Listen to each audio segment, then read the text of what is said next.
Prezados estudantes, eu sou o professor Jorge Luiz Valgas. E eu sou a professora Margarete Aparecida dos Santos. Estamos aqui para apresentar a você a disciplina de Geometria Analítica 1, que estará iniciando nessa fase do curso de licenciatura em Matemática. Acompanharemos você nesta jornada como professores formadores dessa disciplina. O professor Valgas tem experiência na educação básica e no ensino superior, já tendo trabalhado com várias disciplinas no curso de matemática presencial. A professora Margarete também trabalha no ensino superior e, como eu, já ministrou diversas disciplinas no curso de matemática presencial. Somos professores mestres do Departamento de Matemática da Universidade Estadual de Ponta Grossa. Os conteúdos que abordaremos em Geometria Analítica 1 serão de grande importância para a continuidade do curso, pois são pré-requisitos fundamentais para a continuidade dos estudos em Geometria Analítica 2 e também para a sua formação geral como futuro profissional da educação. Para desenvolvermos um bom estudo dos conteúdos da disciplina, é muito importante que você se recorde das figuras geométricas conhecidas como ponto, reta, plano. Essas figuras irão acompanhá-lo durante todo o estudo da geometria analítica, então é importante que saiba as suas características. O ponto é um objeto em sua forma primitiva, assim como a reta e o plano.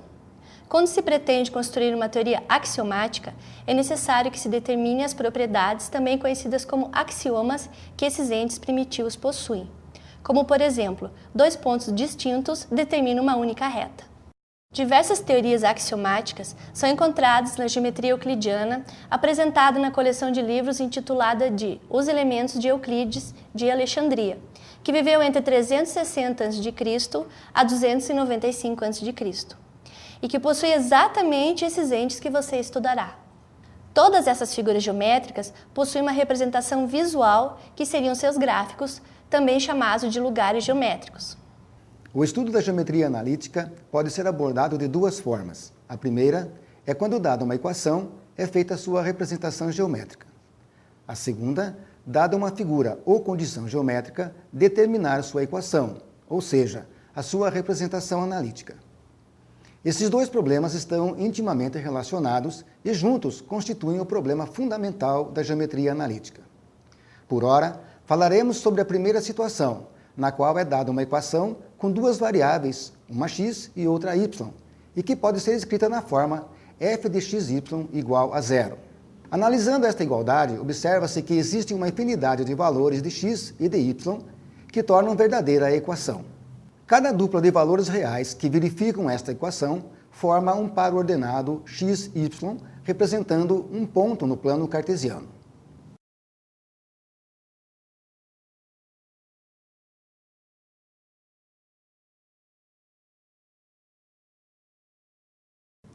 Ao conjunto de todos os pares ordenados que verifiquem a equação dada, denomina-se de lugar geométrico.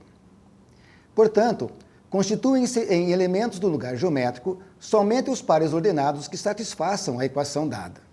Entretanto, é importante considerar que existem casos para os quais não existe lugar geométrico no sistema de coordenadas reais, como por exemplo nesta equação, x² mais y² mais 1 igual a zero. Neste caso, como x e y são números reais, temos que x² e y² sempre serão positivos ou nulos, e o valor numérico da soma será sempre diferente de zero.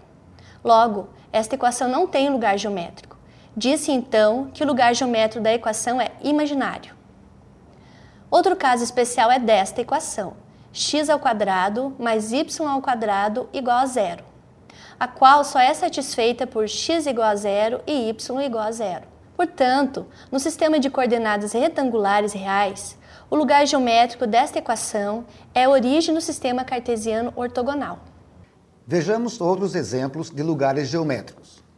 Primeiro, mediatriz de um segmento. A mediatriz de um segmento de reta é o lugar geométrico dos pontos que guardam igual distância aos extremos do segmento AB. Considerando seu segmento AB e a sua mediatriz, a qual é perpendicular ao segmento no seu ponto médio, todos os demais pontos da reta estão à mesma distância de A e de B, que são os extremos do segmento. Segundo, a reta bissetriz dos quadrantes ímpares. A reta bissetriz dos quadrantes ímpares é o lugar geométrico dos pontos equidistantes dos eixos coordenados no primeiro e terceiro quadrantes. Isto quer dizer que, traçando-se a bissetriz dos quadrantes 1 e 3, as distâncias de seus pontos aos eixos coordenados são iguais e constantes. Terceiro, a circunferência. É o lugar geométrico dos pontos do plano cartesiano situados a uma mesma distância de um ponto, chamado centro, no interior da circunferência. Se considerarmos um segmento inextensível de extremos O e P, fixando O como centro e fazendo P girar em torno de O, obtém-se uma circunferência de raio OP. Quarto, a elipse é o lugar geométrico de um ponto que se move em um plano, de modo que a soma de suas distâncias a dois pontos fixos deste plano é sempre igual a uma constante maior que a distância entre os dois pontos fixos. Essa constante é o eixo maior da elipse, portanto, a soma das distâncias PF1 e PF2 é igual a 2A, que é a medida do eixo maior de extremos A1 e A2.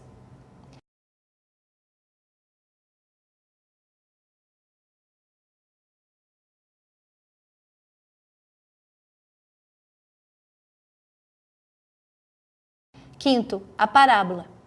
É o lugar geométrico dos pontos situados a igual distância de um ponto chamado foco e de uma reta chamada diretriz no plano cartesiano, de modo que o foco não esteja sobre a diretriz.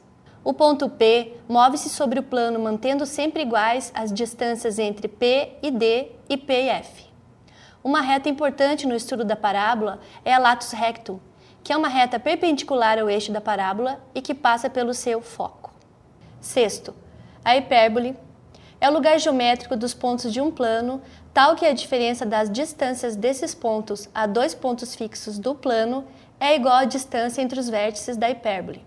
Portanto, a hipérbole se origina quando um ponto se move num plano, de modo que o valor absoluto das diferenças de suas distâncias a dois pontos fixos no referido plano é sempre igual a uma constante que corresponde ao eixo transverso da hipérbole. Duas retas importantes no estudo da hipérbole são as suas assíntotas, as quais passam pelo centro do eixo transverso e se estendem ao lado de ambos os ramos da hipérbole sem nunca tocá-los. Caro aluno, esperamos que tenha gostado desta apresentação. Nos despedimos agora, mas nos encontraremos ainda muitas vezes durante o decorrer de seus estudos. Até mais!